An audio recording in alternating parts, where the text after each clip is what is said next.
You thought you knew Clint Eastwood, the cowboy with a calm stare, the wise old director who never raised his voice, the man who built Hollywood's idea of silence. But you were wrong. At 95, the legend has finally opened the vault, and what he revealed stunned even those who stood closest to him. For the first time in his life, Clint Eastwood spoke about the six people he swore he would never forgive. Six names that once stood beside him under the brightest lights.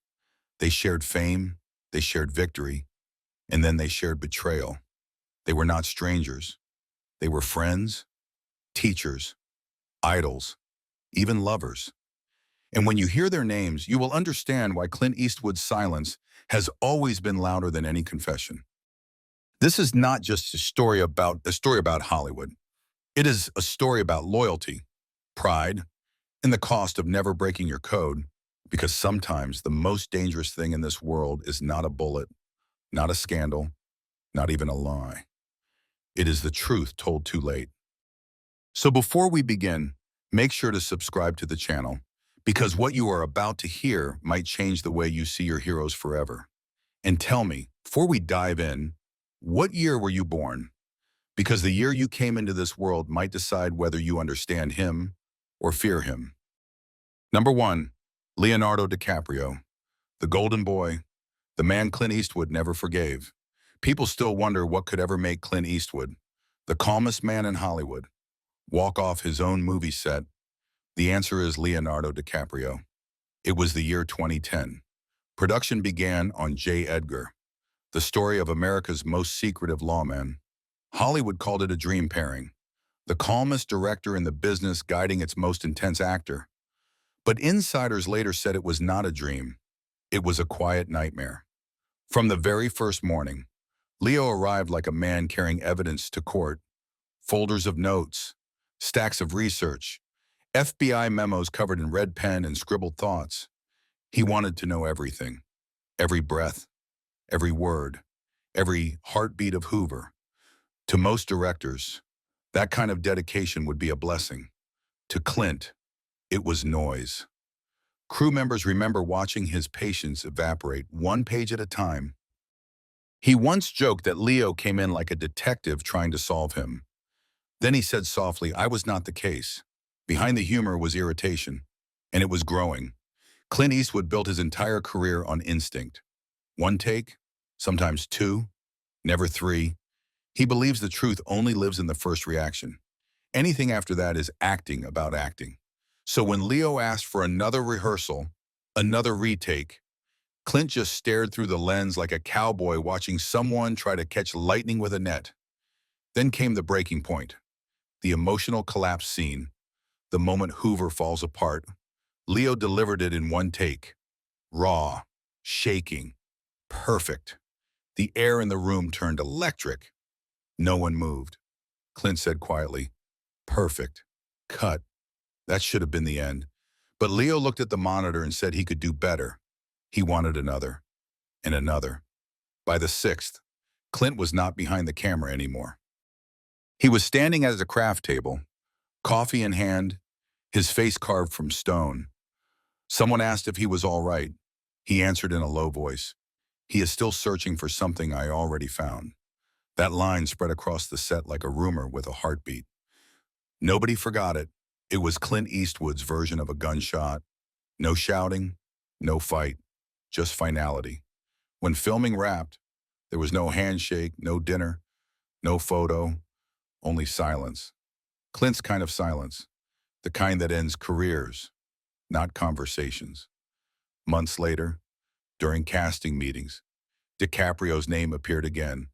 Clint looked once and shook his head. "Great actor," he said. "Not my kind." That was the last word. They never reunited, never shared a stage, never exchanged a single line again. Leo won his Oscar years later, standing beneath the same bright lights Clint once commanded. But his phone never rang with an Eastwood number again. To outsiders, it sounded small. To Clint, it was principle. He treats time the way soldiers treat bullets. You never waste one. A perfect take, in his eyes, is like lightning. It strikes once, not 6 times. You capture it or you lose it forever. That was the difference between them. Leo hunts perfection like a scientist chasing truth through glass. Clint rides it like a cowboy chasing the horizon. They both believe in greatness, just not the same kind. Even now, when young actors on Eastwood's set ask for one more, the crew smiles quietly and says, "Careful, Demetri." That is a Leo move, because in Clint Eastwood's world, perfection is not about doing it again. It is about doing it once, doing it true, and never wasting another second. Number 2, Michael Moore, the man who pushed Clint Eastwood too far. Their story was not about fame or ego. It was about honor, a word that for Clint Eastwood still carries the weight of a battlefield. It started long before American Sniper. The year was 2005. At the National Board of Review Awards, Clint stood on stage to present a prize. Michael Moore was in the audience, already famous for his controversial documentaries. Clint looked out across the room and said, in his quiet, unblinking voice, "If Michael Moore ever shows up at my door with a camera, I will kill him." The crowd laughed nervously. Clint did not. He walked off stage, leaving behind a silence so sharp it could cut glass. That was not a joke. It was a warning.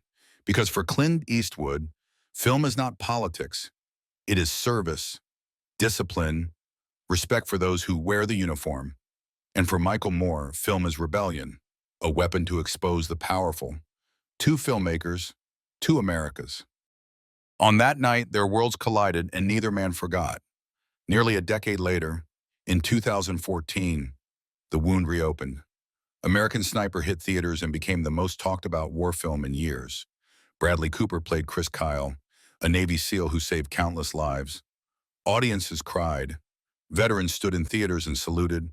And Clint Eastwood received standing ovations from soldiers who said the movie understood them. But one man did not stand. Michael Moore, on social media. He compared American Sniper to the German propaganda film shown in Inglourious Bastards. He said it reminded him of Nazi snipers who killed Americans. To him, it was sarcasm.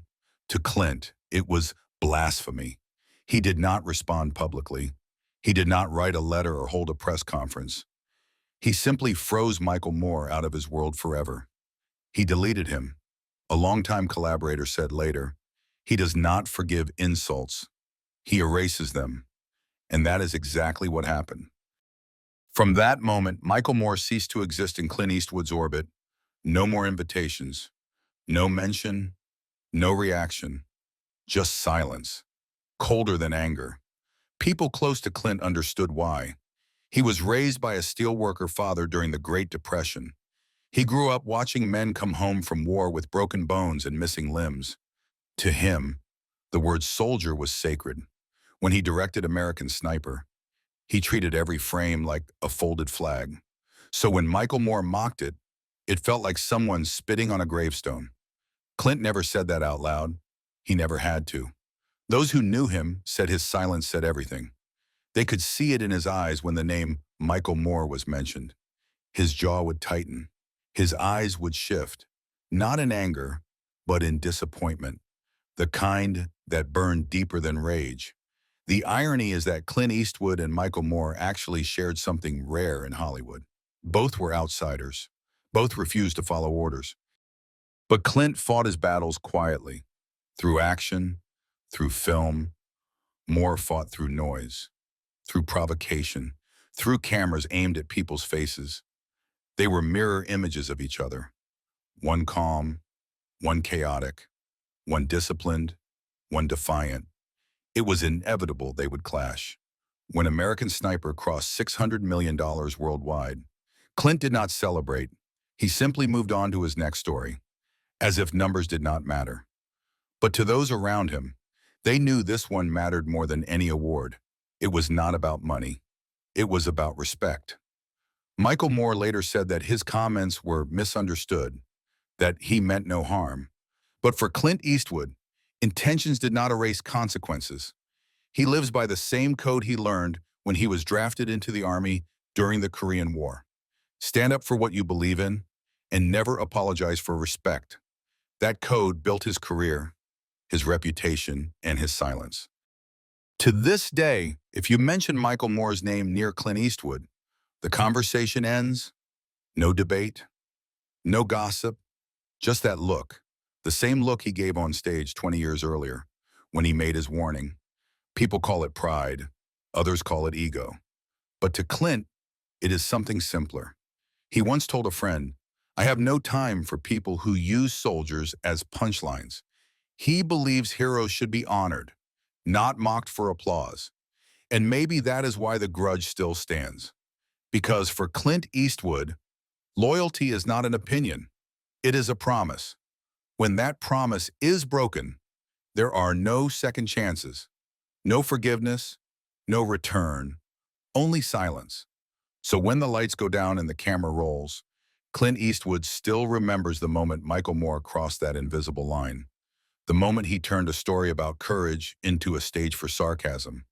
And that was the moment Clint decided he would never let that man stand in his frame or in his life ever again. Because for Clint Eastwood, some things are not worth arguing about. You do not fight disrespect with words. You erase it quietly. And that silence, colder than any speech, is what makes him Clint Eastwood. Number 3, Barbra Streisand, the perfectionist who provoked the cowboy.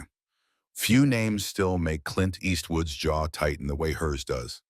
Their feud was never loud, never public, but in Hollywood circles, it became one of the coldest wars in movie history. It began in the early 1980s, when both were standing at the edge of change. Clint Eastwood, the stoic cowboy, was turning from actor to director. Barbra Streisand, the singer-turned-actress, was becoming one of the most powerful women behind the camera. They were both legends in their own lanes, but their visions of art were from two different planets. Barbra believed in control. Every shot, every gesture, every breath rehearsed until it reached perfection. 50 takes for one close-up, 60 if she had to. Clint was the opposite, 2 takes at most. He used to say, "If it is not real the first time, it is not worth filming." To him, cinema was lightning in a bottle. To her, it was a sculpture carved for eternity. In those years, Hollywood was changing fast. The new wave of directors brought technology, big budgets, and endless retakes. Clint saw it as noise, a storm drowning instinct. Barbra saw it as evolution. And when their paths crossed, sparks quietly started to fly. By the early 1990s, that quiet tension turned into open contempt. Barbra released The Prince of Tides, pouring her heart into every frame. She directed, starred, edited, and obsessed over every color and line. The movie earned praise, but when the Academy Awards came, she was not nominated for Best Director. That night, Clint was overheard whispering to a friend, maybe if she made decisions faster, she would finish more than 3 films in 15 years. It was not a joke. It was a gunshot in a room full of applause. Within days, the line spread through the industry like wildfire. Barbra heard it, and she never forgot. But fate had another twist waiting. The project The Bridges of Madison County had been sitting in limbo for years. Barbra Streisand was once attached to direct it, but she hesitated, rewriting and rethinking until the studio moved on. That is when Clint stepped in. He rewrote the script, simplified the story, and shot it fast. No noise, no delay. The movie became a quiet masterpiece. It earned Meryl Streep an Oscar nomination and brought tears to audiences around the world. For Clint, it was not just success. It was vindication. He had proved his philosophy true. Instinct beats perfection every time. They never spoke after that, not once in 3 decades. When asked in interviews, Clint always avoided her name. Reporters learned to stop bringing it up, because to him, she was more than a rival. She was the symbol of everything he believed Hollywood was becoming, a place where art turned into math, and heart was replaced by hesitation. People close to Clint said he respected Barbra's talent, but not her process. He admired her results, but hated her method. He saw her as the embodiment of control, and control was the one thing he refused to let rule his art. He once told a friend that Too much control kills magic. That one line defined the gap between them. Decades passed. Barbara continued to direct occasionally, each project grand, beautiful, and slow. Clint continued to shoot fast, sometimes finishing a film in less than 40 days. Their paths never crossed again. Yet their philosophies still collide every time a director yells, "Cut for the 10th time." In the story of Hollywood, they stand as two sides of one mirror. Barbra Streisand, the perfectionist who believed in endless takes. Clint Eastwood, the outlaw who believed in the first instinct. Both chasing truth, both paying the price. And that is how a legend of music and a cowboy of cinema turned admiration into rivalry and rivalry into silence. Because in Clint Eastwood's world, hesitation is the death of creation. You pull the trigger once, not 50 times, and that to him is what separates art from performance. Number 4, Tommy Lee Jones, the alpha Clint Eastwood could not tame. When two storms meet, the sky has no room for calm. That was the energy on the set of In the Line of Fire in the year 1993. Clint Eastwood was 63 years old, a director known for silence, control, and the quiet authority of a man who did not need to raise his voice. Tommy Lee Jones was 47, intense, commanding, a man who spoke through force and presence. From the very first day, everyone knew it would not be easy. Two bulls in one pen, two lions in one cage. At first, it looked promising. Jones admired Eastwood's history. He grew up watching Dirty Harry and the good, the bad, and the ugly. Working with Clint felt like standing next to a monument. But admiration has a short fuse when ego enters the room. Tommy Lee Jones had his own rhythm. He liked to talk, to question, to push. He rewrote lines, changed blocking, stayed in character between takes. He was known to walk through scenes long after the word cut was spoken. For Clint, that was chaos. He ran his sets like a watchmaker builds a clock. Precise, quiet, efficient. He did not perform. He executed. Crew members still talk about the tension. They say you could feel it before you could see it. Jones pacing, Clint standing still, one roaring, one whispering. It was not anger. It was gravity pulling in two directions. Then came the confrontation scene. It was supposed to be electric. Two men facing off, predator and protector. The cameras rolled. Jones exploded, his voice filling the room. Clint stayed focused behind the monitor, calm as ever. When the scene ended, Bjorn, he said one word, "Cut." But Jones kept going. He stepped closer to Clint, still in character, still shouting his lines. The crew froze. Nobody moved. Clint watched him for a moment, then turned to his assistant and said quietly, "Life is too short for that kind of theater." He walked off set. That line became legend. No anger, no yelling, just a clean break. By the time Clint returned, Jones was gone for the day.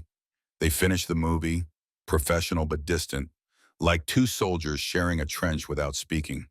When the film was released, it became a hit. Critics praised both men, but behind the success, the rift remained. Later, during a meeting for another project, a producer mentioned Tommy Lee Jones. Clint smiled slightly and said, "Great actor, but we do not speak the same language." That was his way of saying never again. Their silence lasted decades. They never worked together, never shared a stage, never even appeared at the same award show. It was as if the universe quietly decided that two forces that strong could never share the same frame twice. People in Hollywood often debate who was right. Some say Clint should have adapted. Others say Jones should have shown respect. But Clint never saw it as a question of right or wrong. For him, it was about peace. He once said that filmmaking should feel like breathing, not like shouting through a storm.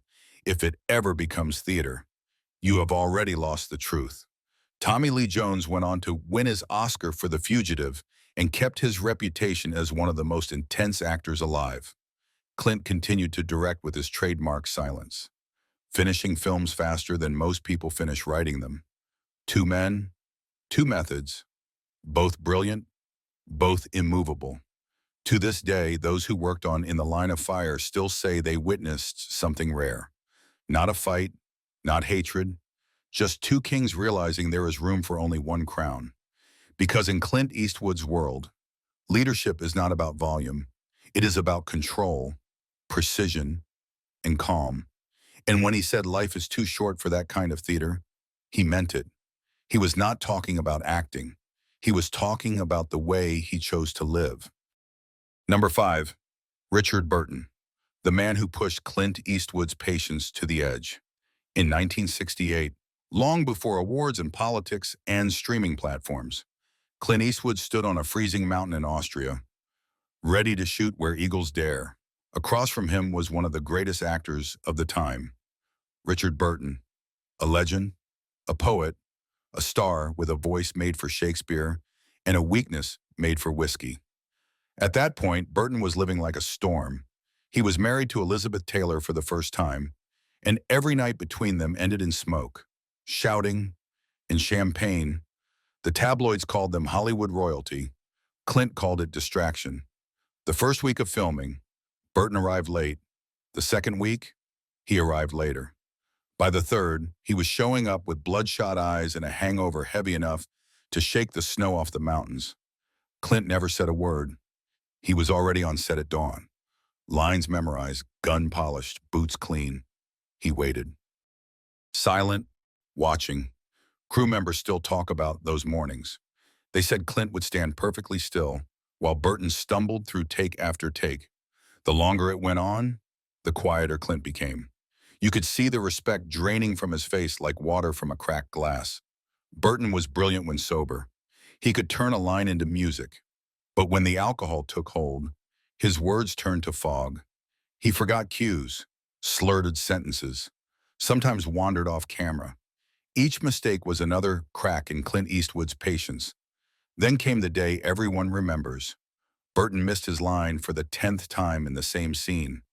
The crew held their breath. Clint adjusted his hat, looked down, and said softly, "I get paid by the picture, not by the hour." The room went silent. Even Burton stopped moving. It was not anger. It was disappointment, the kind that cuts deeper because it comes without a raised voice. After that day, the tone on set changed. Burton tried to stay sharp. He lasted a few scenes, then slipped again. Clint stopped waiting. He finished his shots fast, efficient, professional. No small talk, no jokes, no connection. When the film wrapped, they posed for one photo. Two men in uniform, looking in opposite directions. The movie became a hit. It made millions and cemented Clint as a rising action star. But for him, the victory felt hollow. He had seen what happens when talent loses discipline. Years later, a journalist asked Clint about Burton. He answered with only 3 words. Talented guy, wasted talent. That was all he said. That was all he needed to say. For Clint Eastwood, professionalism was sacred. He came from a generation where men showed up, did the work, and never blamed the night before. He believed that being great meant being ready, that every scene deserved respect, even the simple ones. And Richard Burton, for all his genius, had broken that code. When Burton died in 1984 at the age of 58, Clint did not make a statement. Friends said he looked sad but stayed silent. Because for Clint, mourning was private, and so was judgment. He once told a friend that talent is a gift, but discipline is a choice. And when you waste the choice, you waste the gift. To this day, when Clint works with young actors, he often reminds them of that film in Austria. He never says Burton's name, but everyone knows the story. He tells them that the camera remembers everything, especially when you are not prepared. That was the lesson of Richard Burton, a legend who forgot that greatness needs gravity, and a cowboy who learned that silence is sharper than anger. Because in Clint Eastwood's world, respect is not earned by fame or fortune. It is earned by showing up, ready, every single day. And if you cannot do that, you do not belong in his frame. Number 6, Jean Seberg, the woman who broke Clint Eastwood's patience. It was 1969. The world was changing fast. The war in Vietnam raged on. Music grew louder. Love became rebellion. And Hollywood was learning to sing a new song.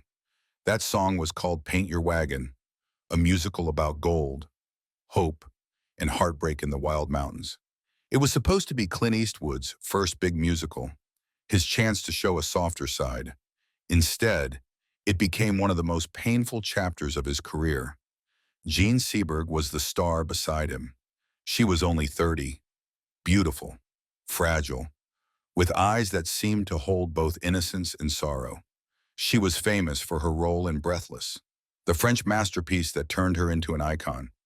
But behind that smile was a storm: FBI surveillance, public scandals, failed marriages, and a mind already cracking under pressure. When she arrived on the set, Clint saw both beauty and danger. She could be radiant one day and silent the next. Some mornings she would greet the crew with laughter, bringing energy to the mountains. Other mornings, she would lock herself in her trailer for hours, crying, refusing to come out. Clint, who valued discipline and silence, tried to understand. He was patient, at first, but the delays grew longer. Scenes that should have taken 1 hour stretched into 4. Every emotion became a discussion, every line a debate about motivation. The crew whispered that Clint's calm was starting to crack. He would stand by the camera, hat low, eyes fixed on the ground, waiting for her to be ready. When she finally appeared, she was radiant again, like a storm clearing into sunlight. But by then, the light was already fading. One day, during a quiet scene by the fire, Jean stopped mid-sentence. She looked at Clint and asked, "What is my purpose here?" The room froze, went down. Not the character's purpose, her own. Clint said nothing. He just stared at the flames and letting the silence answer. Because he knew that question had no easy reply. When filming wrapped, everyone breathed a sigh of relief. The movie was done, but when Paint Your Wagon hit theaters, it collapsed. Critics called it dull, confused, out of tune. It lost millions and scarred Clint's reputation for years. He accepted the failure quietly, but what came next hurt deeper than money. During an interview, Jean Seberg was asked about the film. She said Clint's performance was wooden, lifeless, the work of a man who could not sing and would not feel. To the world, it was a passing remark. To Clint, it was betrayal. After months of patience, of silence, of holding that movie together through chaos, she had turned her words into knives. And Clint Eastwood never forgot a knife. He never spoke of her again. Not in interviews, not with friends.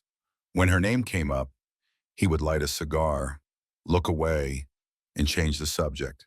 That was his way of saying the story was over. A decade later, in 1979, news broke from Paris. Jean Seberg was gone. Her body was found in a car, the result of an overdose. She was only 40. The world mourned the actress who had burned too bright, too fast. Clint Eastwood stayed silent. Friends said he looked truly sad, but he did not say a word. Because for him, sadness was private, and forgiveness was not always possible. Years later, when asked about working with unstable actors, Clint answered quietly, "Some people are not built for the work, and I do not deal with it twice." It was the closest he ever came to mentioning her name. No anger, no hate, just distance. Jean Seberg's story became a legend of tragedy, of beauty destroyed by pressure and expectation. For Clint Eastwood, it became a reminder that sympathy can sink a ship faster than any storm. He learned that on a mountain in 1969, where a fragile woman turned a movie into a mirror of heartbreak. Because in Clint Eastwood's world, emotion is sacred but control is survival. You can care, but you cannot crumble. You can forgive, but you never forget. And when silence finally fell between Clint Eastwood and Jean Seberg, it was not cruelty. It was mercy, the only kind he knew how to give. When you look at Clint Eastwood, you are not just seeing an actor or a director. You are seeing a man who lived through 9 decades of change, who built his name not with words, but with silence. In a world that loves noise, he became famous for not shouting. And that might be the rarest kind of strength left in Hollywood today. Every story in this video carries a piece of his code. With Leonardo DiCaprio, it was about patience and instinct. With Michael Moore, it was about loyalty and respect. With Barbara Streisand, it was the war between control and feeling. With Tommy Lee Jones, it was ego and peace. With Richard Burton, it was discipline and duty. And with Gene Seberg, it was compassion and the limits of forgiveness. Together, they form one lesson that goes far beyond film. Sometimes walking away is not weakness. Sometimes silence is not surrender. Sometimes it is the only way to protect what you believe in. I think that is why Clint Eastwood still commands respect. Even at the age of 95, he reminds us that real strength does not always need to be loud. It can live in restraint, in self-control, in the quiet confidence of someone who knows exactly who he is. Maybe that is something we have lost a little today. We live in an age where everyone wants to be heard, to argue, to win every moment. But Eastwood's life shows us another path. That dignity is not about victory, it is about peace. That sometimes being silent says more than 1,000 perfect speeches. If you look closely, every person who crossed Clint's path taught him something about himself, and through him, about all of us. He is not perfect. He made mistakes, lost friends, and carried grudges longer than most of us could bear. But in that silence, there is honesty, a reminder that it is okay to protect your boundaries, that you do not owe forgiveness to those who keep hurting you. Maybe that is the message of his entire career. Do it once, do it right, then move on. Whether it is a scene, a relationship, or a lifetime. So if you are watching this right now, I want you to take a second and think about the moments in your life when silence spoke louder than words. Who were the people you had to let go of quietly? What did that teach you about yourself? If you found something meaningful in Clint Eastwood's story, make sure to subscribe to the channel. We share stories like this every week. Stories that remind us why legends matter and what they can still teach us about life today. And before you go, tell me in the comments, what year were you born? Because the year you came into this world probably shaped how you see heroes like Clint Eastwood. Are you from the silent generation, the loud one, or the one still learning when to speak and when to stay quiet? Whichever year it was, I hope his silence still speaks to you tonight. You tonight. You tonight. You tonight.